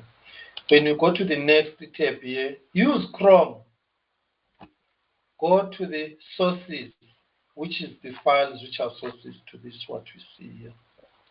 Under sources, this is where when you run your application with sources clicked, you will see Helios. If you don't see Helios here, then from this side, you can see on any of these, the file Helios. When you click on it, it gets added under sources. There was this, don't touch this. Injected bundle, close this, don't touch this. Don't touch this. This is the file. Now, how do I get this file out of here, Mr. Swanda? Right click here.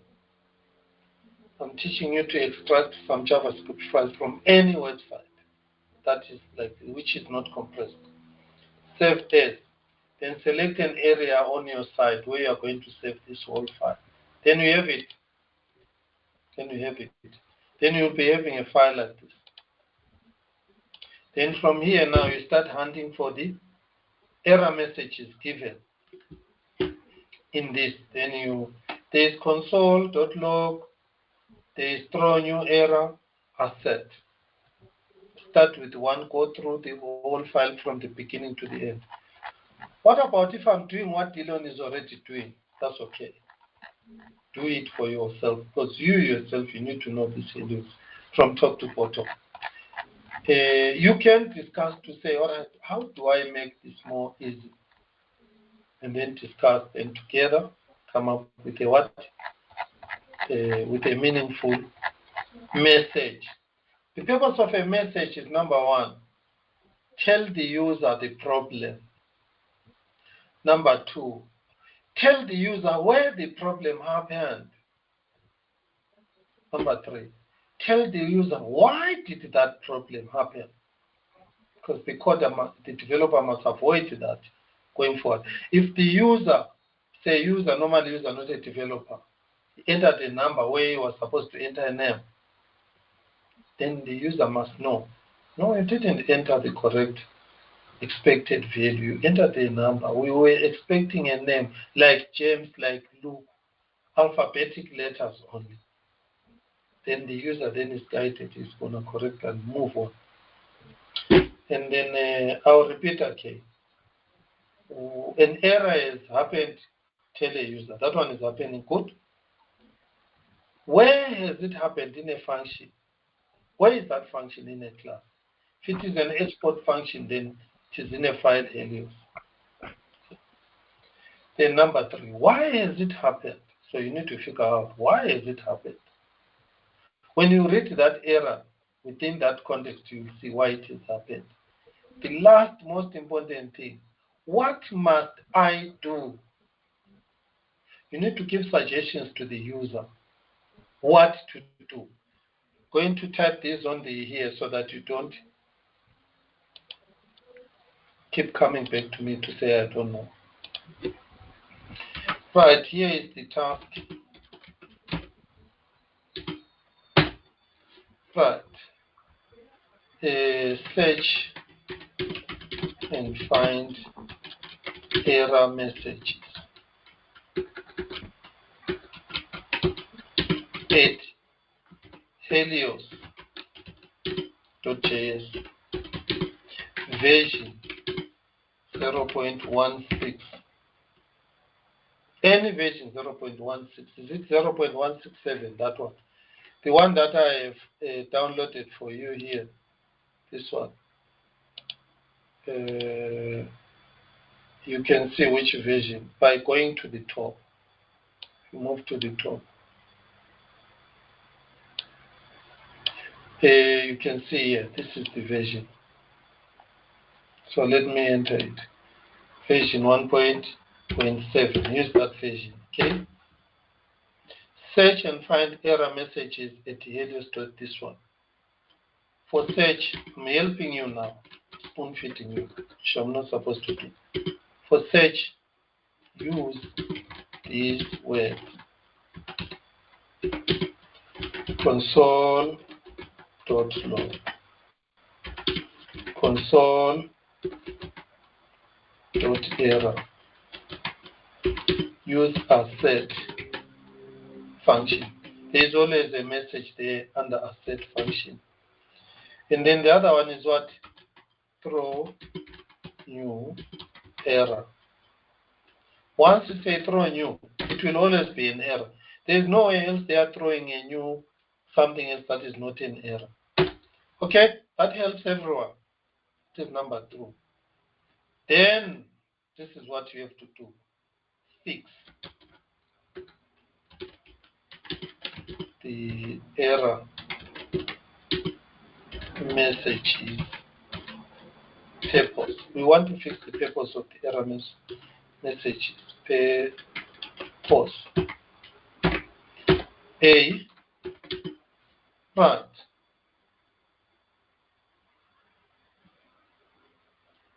We said, where has the error occurred?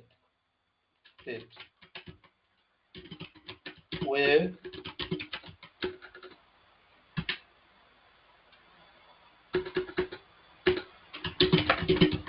the error messages occurred.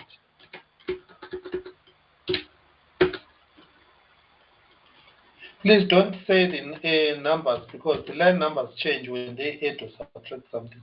Occurred. Here we are looking at a function name, class name. Those two are normally what are they on the they are always on this Helios file. We are not used, yeah, but get used to it. File name. Because when you use 17, there are different files. That one is A. B. Why state why that error occurred.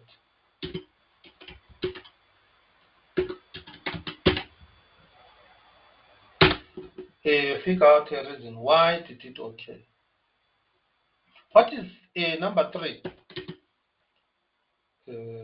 What is the error that has occurred? Where has it occurred? Is it critical or not critical? That one is important.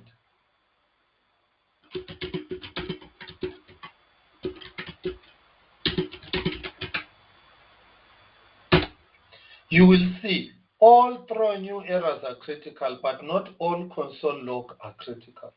Some console log is just giving information or warning. That one is not critical. So the other thing here we need to state, which is very important, is what must state, what steps the user must take,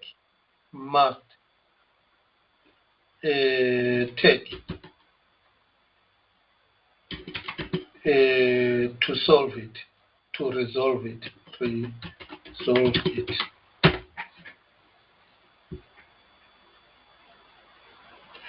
You need to give steps that will make a user get the solution quickly, and then from there, the user can move on. What else did I leave out? I think that's it. I think this will help a lot. It will improve the documentation a lot. After this, we are going to the commenting of the code, of the source code, later. For now, this is okay. I think this is okay. It can improve a lot. This will shorten the time it takes to develop a program. It will also help the users and the developers. That is what I really feel. Any other question from you people? Daniela, do you have another question, or it was the old one? So it's over. It's okay, sir. I got it. All right, yeah. The nice part is this is JavaScript, everybody's language. It will also help you know JavaScript deeper. That is why I keep on telling people, come and do your work integrated learning, your internship here.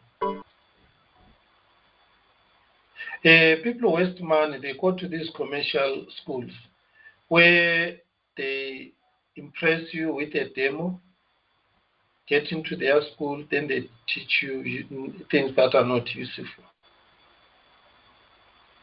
Because then they're collecting money from you anyhow. Okay, thank you very much. I'm going to stop recording, then I'm going to stop sharing the screen. Going to take the screenshot of his here, and also now you need to be productive. Being here is a good, but then the next thing is go and work. Spend the whole day working. I've seen some other mistakes which students do. They spend their whole day looking for a job instead of spending the whole day working on the job that you have. Then in the evening, start looking for a job. That is one thing that as a youth I did. That was a mistake. Or other youth that have come into my internship done. I leave them in the office. They spend the whole day helping each other, finding jobs there for the whole year. But why are you not using the whole day together, working and producing so that you keep the customer, so that you improve your coding? Use your evening, your weekends later on your own to start searching for jobs. It ended me saying to these developers, every day I want to see 2,000 lines of code written by each one of you. Otherwise, then why are you here? If you are not writing any lines of code, you're busy searching for other jobs. All right, there we are. I'm going to jump off and stop recording. Thank you very much for your time. Sorry, please just one last question. Come again. So can I ask one last question? It's gonna take me to tomorrow. No, sir, it's not like why do we submit the work? Let's hope. Let me hope it's gonna make me answer it short. If I can't answer it short, please cut me out. Say, Swanda, stop. Stop. Then, like a traffic cop, I have to stop and go. Look at all these people who are waiting for me. I want you to do this whole week, every day, submitting your work like that. Where do we submit, sir? Where do we submit? FTP, put it on a text file like the one that you saw how Dylan did it in the repo. Put it on a text file with your name, date and time, Helios, and then you do your work, and then give it the name, the file, and then submit it on the FTP account. If you don't have an FTP account, we have got a Coxygen.co upload. Don't use Jimba anymore because I moved that to Coxylib. Then once you have uploaded it on the Coxygen.co upload, then send me a notification. Send Rito, because Rito does the registers, the files of every report. Send Rito everything. Then Rito can check that it is opening. If you go to Coxygen.co for company upload, I moved this from Jimba. Then you can edit here. You see, like this one, it's meaningless, all this, but it must have your name, Daniela, 2024, Helios errors. We know we are dealing with version what? V016.7. Then even when I open here, end of the day, I can see Daniela, Tilon, whatever, going down. That's okay. Then also upload on your FTP. When you upload it here, it is on the server already. I will always find it. The problem with the WhatsApp, you can see my WhatsApp is full of posting from different ends. There is a chance, big chance that I won't even read it. Or I'll just say, okay, or I'll say, I'll look at it. But where do I get the time to do all these things? I get tired. Even at night, I get waking, pushing. All right. Yes, ask your question. Don't be afraid. Ask your question, Daniela. Sir, it's okay. I understood. I'll just upload on the online server. Okay, perfect. Thank you, sir. Thank you. Thank you, Tutuzi. Thank you, Israel. Thank you, Tilon. Thank you, Rito, Daniela, Posh. Thank you, all those who left who were here. But now, let's see how many I'm going to get. You are the team that I have built my future on. Let's hope we get to the future. Thank you. Stop recording.